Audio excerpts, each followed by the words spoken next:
Bismillahirrahmanirrahim. Cemi hamd sana alemlerinin perverdigari Allah'a xasdır. Büyük Rabbimni cemi nuqsallardan pak deb itiqad qilaman ve onunla hamd sana aytaman. Hazreti Muhammed aleyhisselamga durud, dua ve salam yollayman. Onun ayıl tavbatlarga, sahabelerge ve ta kıyametkice onun yolida mağdigan musulman qeyrindaşlarga baxt saadet tilayman. Assalamu alaikum ve rahmetullahi ve berekatuh. Hürmetlik okurmenlerimiz. Hamda diqqatinglarga Baxt Saadetning 40 retsepti namli kitabimizni o'qishni davomlashtiramiz. 14-retsep Taqvolik sizning kiyimingiz bo'lsin. Taqvolik dunyo va oxiratda baxtli hayot kechirishning kapolatidir. Taqvolik mümin odamning yetmoqchi bo'lgan eng yuqori pallasi va eng esil unvonidir. Unutmangki, Alloh taolo taqvodorlar bilan birlidir. Ularni do'st tutadi, ularga yordam qiladi va ularni himoya qiladi. Alloh taolo Qur'oni Karimda Annalloha ma'al muttaqin, ya'ni Alloh haqiqatan taqvodorlar bilan birlidir. Fa innalloha yuhibbul muttaqin, ya'ni shaksizki Alloh taqvodorlarni do'st tutadi. Taqvolik iymondan keyin keladi. Payg'ambar alayhisalom insonlarni eng ko'p jannatga kirgizadigan narsa taqvolik bilan go'zal axloqdir deb ko'rsatgan. Alloh taologa iymon keltirgan har qanday musulmonning shu iymonini oxirigacha sog'lom elib berishi uchun kuchli bir himoya ostiga kirishi aql va iymonning birdek talabidir.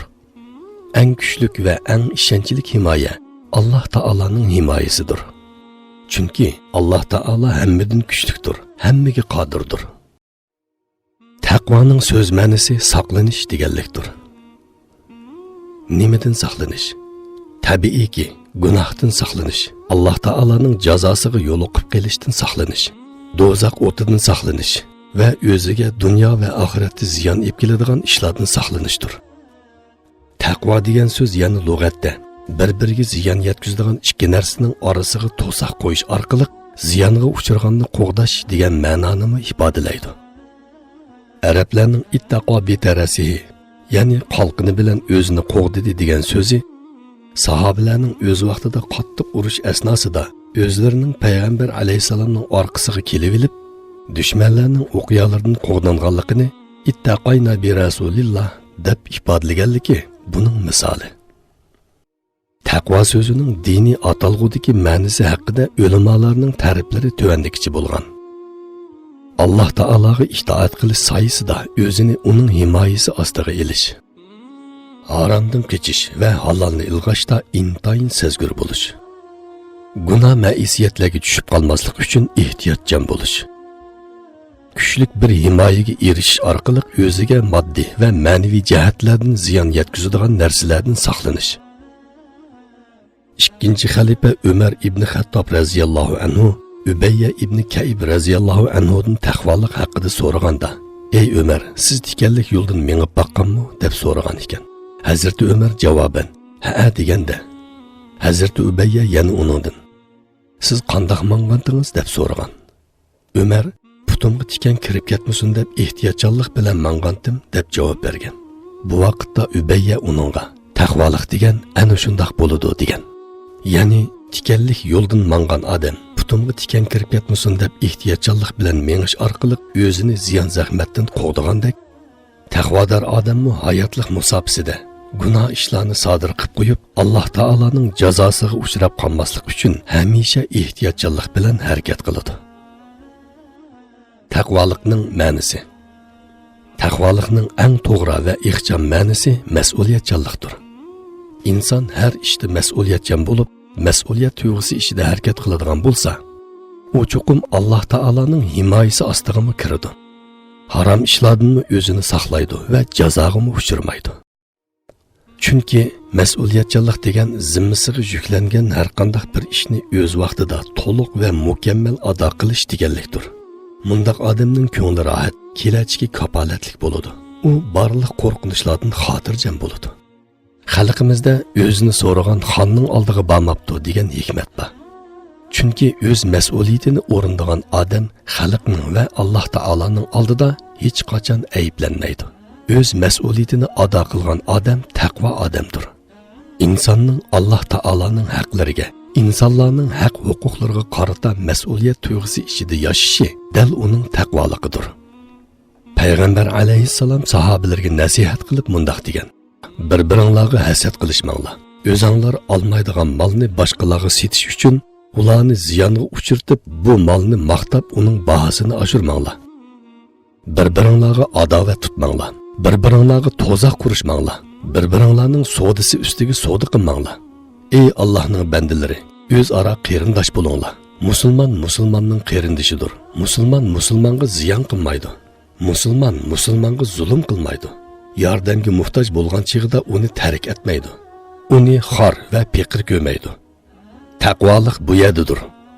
Payg'ambar alayhissalom ko'ksiga ishorat qilib turib, taqvolik bu yerda degan so'zni 3 qitim takrorlagan.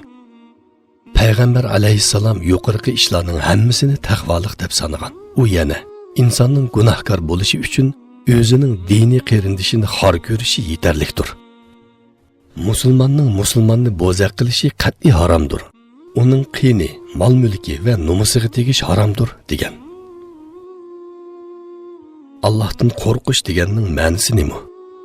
Taqvolik Alloh taoladan qo'rqish deb ta'birlanadi. Qur'oni Karimda Allohdan qo'rqinglar degan oyatlar ko'p uchraydi. Hadislardami va barcha islom manbalaridami ko'p takrorlanadi. Dunyoda nurg'ulg'an qo'rqish turlari bor bo'lib, insonlar o'limdan qo'rqadi, qonunning jazosidan qo'rqadi, mol dunyosidan ayrilib qolishdan qo'rqadi, qaroqchidan qo'rqadi, yuz obro'yining to'kilib ketishidan qo'rqadi, o'zlariga va farzandlariga ziyon zahmat yetishdan qo'rqadi, birovning ko'nglini ranjitib qo'yishdan qo'rqadi, biri boshliqning yoki jamoatning nazaridan tushib ketishdan texmi qo'rqadi. O'ziga yaxshilik va ato ihson qilib turayotgan kishisini ranjitib qo'yib, o'ttirdagi munosabatning uzilib qolishidan qo'rqadi.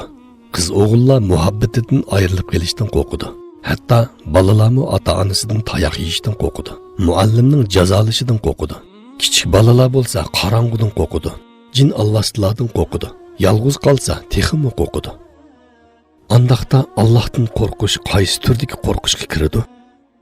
Shaksizki Allohdan qo'rqish degan o'ziga yaxshilik qilib turayotgan kishisini ranjitib qo'yib, o'ttiridagi munosabatning uzilib qolishidan qo'rqishga o'xshaydigan bir qo'rqishdir. Bu turdagi qo'rqish Alloh taolaning ulug' maqomiga to'limi yarashadigan qo'rqishdir. Alloh taolaning jazosidan qo'rqishmi mushu qo'rqishning ichiga kiradi.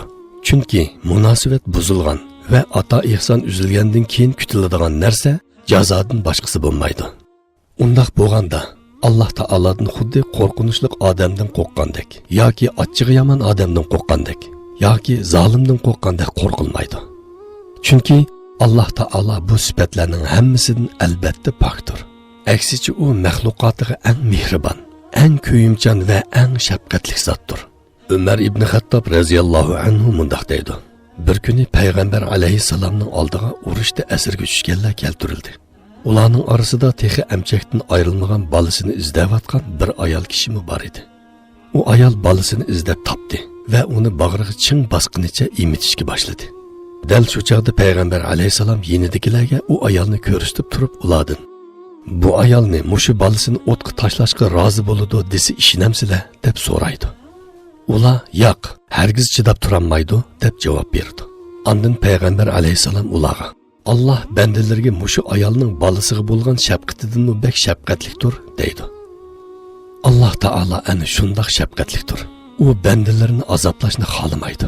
Uning do'zaxni yaratganligi jannatning qadrini bildirish va o'ziga osiylik qilganlarni, bandalarning qinini ishgan va ularga zulm qilganlarni adablash uchundir.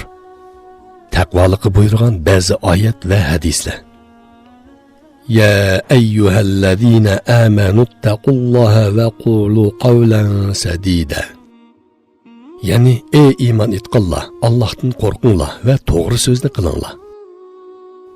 Vettaqullaha ve alamu ennallaha ma'al muttaqin.